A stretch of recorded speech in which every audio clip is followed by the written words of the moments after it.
Welcome to Telangana exams YouTube channel. మీరంతా కూడా Telangana exams YouTube ఛానల్ని సబ్స్క్రైబ్ చేసుకున్నారని నేను భావిస్తున్నాను. ఎవరైనా ఇంకా సబ్స్క్రైబ్ చేసుకోకపోతే సబ్స్క్రైబ్ చేసుకోండి.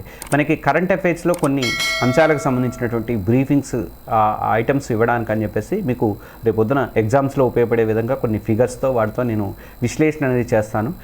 దానికి సంబంధించిన వీడియోలన్నీ నేను దీంట్లో పోస్ట్ చేస్తుంటాను. కాబట్టి మీ ఫ్రెండ్స్కి మిగతా వాళ్ళకి కూడా ఈ వీడియోని షేర్ చేసి మీరందరూ కూడా మన తెలంగాణ ఎగ్జామ్స్ యూట్యూబ్ ఛానల్ని సబ్స్క్రైబ్ అయితే చేసుకోండి.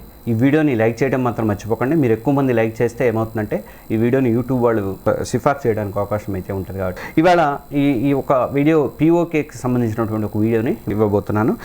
మనకి ఆపరేషన్ సింధూరు జరిగిన తర్వాత భారత్ యొక్క చర్యలను చూసిన తర్వాత భారత్ బ్రహ్మోస్ ధాటికి తట్టుకోలేక పాకిస్తాన్కి అయితే ముచ్చమటలు పడుతున్నాయి. భారత్ అంటే ముచ్చమటలు పడుతున్నాయి. అటువైపు చైనా మాల్ ఉంది కదా, చైనా మాల్ తెచ్చుకొని కూడా ఉపయోగం లేకుండా అయిపోయింది.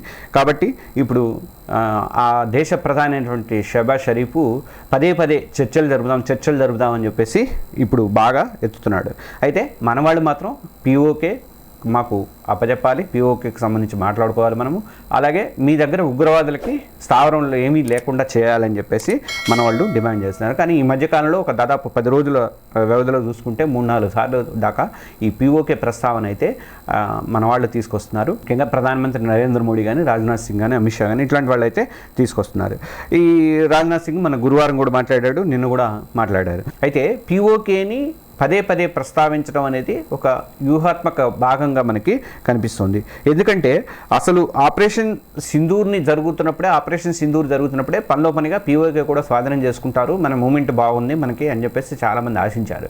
కానీ అలా కాకుండా కాల్పుల విరమణకి ఒప్పుకున్నారు. అయితే ఈ కాల్పుల విరమణ ఎందుకు చేసుకున్నారు మీరు అది ఇది అని చెప్పేసి అక్కడ రాహుల్ గాంధీ కానీ, ఇక్కడ రేవంత్ రెడ్డి కానీ వీళ్ళందరూ కూడా ఒక విమర్శలు అయితే చేస్తున్నారు. కానీ పాకిస్తాన్ మీద ఇప్పటివరకు చేసిన యుద్ధం అది పేరేమో ఉగ్రవాద శిబిరాలను ధ్వంసం చేస్తామని చెప్పాము. కానీ వాళ్ళ మొత్తం అన్నీ ధ్వంసం చేసుకుంటూ వచ్చాము. చాలా వరకు ఎయిర్ బేస్లు ధ్వంసం చేసాము, చాలా వాళ్ళకి నష్టం అయితే చాలా చేశాము.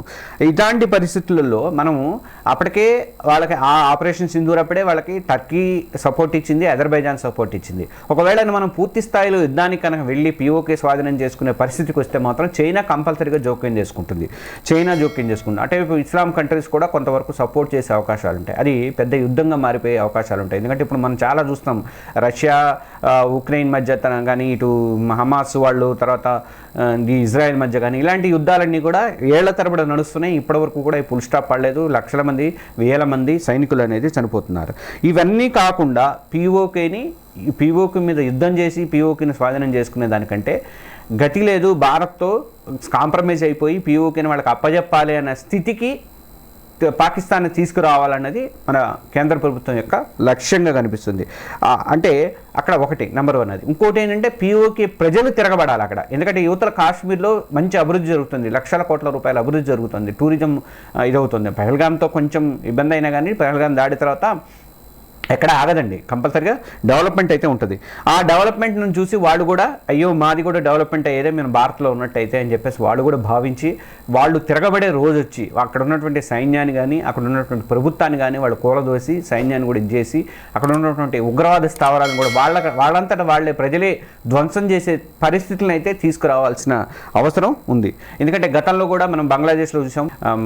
ఆ టైంలో ఉన్నటువంటి ఇందిరాగాంధీ కూడా వెంటనే మానిక్ షా గారిని వెళ్ళి దాడి చేయమంటే ఇప్పుడు కాదు, కొంత టైం పట్టాలి, అక్కడ జనం నుంచి వ్యతిరేకతను రావాలి, వచ్చిన తర్వాత మనం చూద్దామని చెప్పేసి ఆయన క్లియర్గా చెప్పాడు.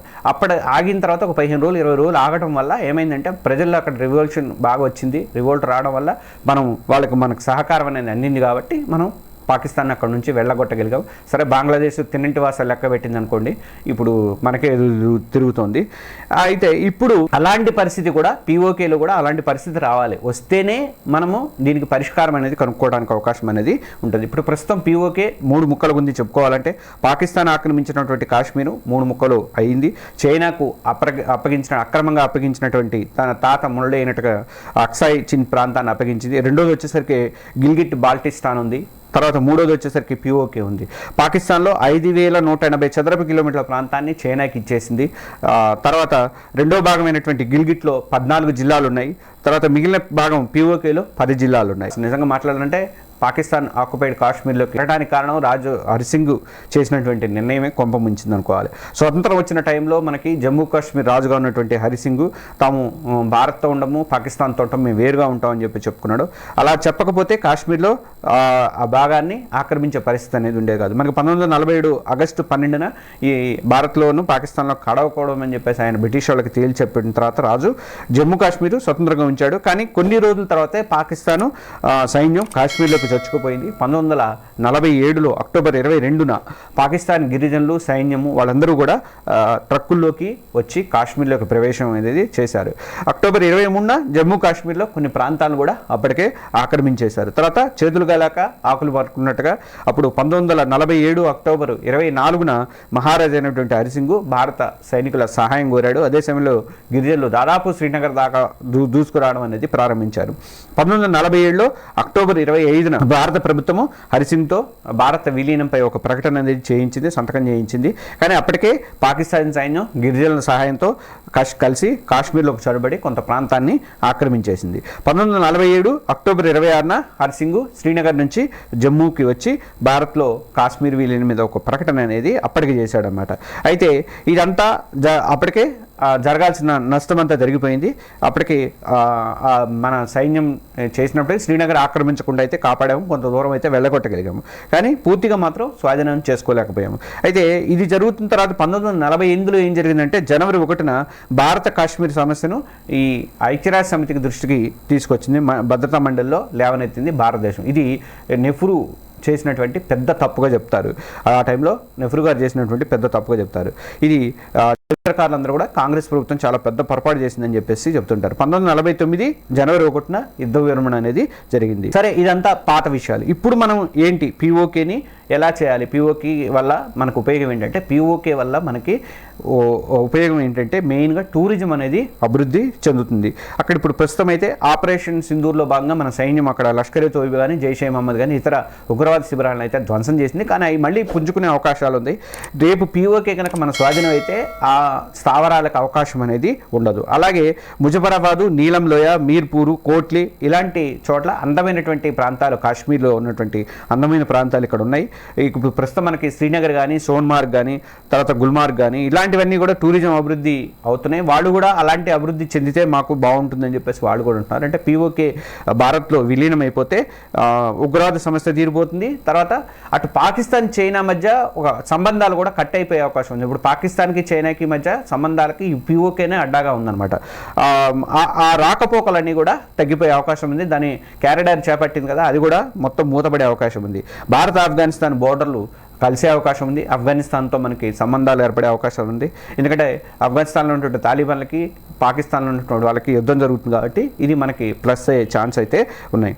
అందుకనే ఇప్పుడు ఆపరేషన్ సింధూర్ తర్వాత మంత్రులు పదే పదే ఎందుకు ప్రస్తావిస్తున్నారంటే ఒత్తిడి చేయటం, పాకిస్తాన్ మీద ఒత్తిడి చేసి ఒత్తిడి ద్వారానే మనము తిరిగి తీసుకోవాలన్న ప్రయత్నం అయితే జరుగుతుంది. ఇప్పటికే మనకు ఆల్రెడీ ఎంపీలందరూ కూడా అన్ని దేశాల్లో పర్యటిస్తున్నారు. అటు ముస్లిం కంట్రీ, నిన్న ఇండోనేషియాలో కూడా ముస్లిం పెద్దలు వాళ్ళు కలిసి లేదు మేము అసలు మా మతం ప్రాతిపదికన ఉగ్రవాదం చేయడం అనేది చాలా దారుణం ఇది అని వాళ్ళు కూడా ఖండించారు. కాబట్టి ఇట్లా ఎక్కువ దేశాల నుంచి మనకు సపోర్ట్ అయితే వస్తుంది. కాబట్టి రేపు పిఓకే మీద కూడా ఈ దేశాలన్నీ కూడా సపోర్ట్ చేసే అవకాశం ఉంది. కాబట్టి దౌత్యం ద్వారా, ఒత్తిడి ద్వారా మాత్రమే, అటు ప్రజల తిరుగుబాటు ద్వారా మాత్రమే మనము దాన్ని పిఓకేని తిరిగి స్వాధీనం చేసుకోవడానికి అవకాశం ఉంటుంది. కానీ ఈ పెద్దవాళ్ళు ప్రతిపక్ష పెద్దలు చెప్తున్నట్లుగా యుద్ధం చేసి తీసుకునే పరిస్థితి ఉండదు. ఏదో ఇందిరాగాంధీ అయితే యుద్ధం చేసేది, నెహ్రూ గారు అయితే యుద్ధం చేసేది అని చెప్పేశారు. అసలు పిఓకే రావడానికి సమస్యే మీ కాంగ్రెస్. అలా అది మర్చిపోయి ఇప్పుడు ఏదో బిల్డప్ ఇవ్వడం అనేది సరికాదు. నిజంగా మోడీ ఉన్నాడు కాబట్టి ఇప్పుడు ప్రస్తుతం ఈ మాత్రమైనా చేయగలిగిందని మనం అనుకోవాలి. అంటే నేను ఇదిగా చెప్పట్లేదు, పార్టీ పరంగా చెప్పట్లేదు. ఖచ్చితంగా ప్రతి భారతీయుడు అనుకుంటున్న మాట అయితే ఇది. భారత్కి తలవొగ్గి పిఓకేని పాకిస్తాన్ తిరిగిస్తుందా లేదని కొన్ని రోజుల్లోనే తెలియబోతుంది. ఇది ఇవాళ వీడియో. ఈ వీడియో చూస్తున్న మీరందరూ కూడా దీన్ని షేర్ చేయండి, మీ వాళ్ళందరికీ కూడా షేర్ చేయండి. అలాగే మన తెలంగాణ ఎగ్జామ్స్తో పాటు ఈ తెలుగు జర్నలిస్ట్ ఛానల్ కూడా సబ్స్క్రైబ్ చేసుకోండి. Thank you.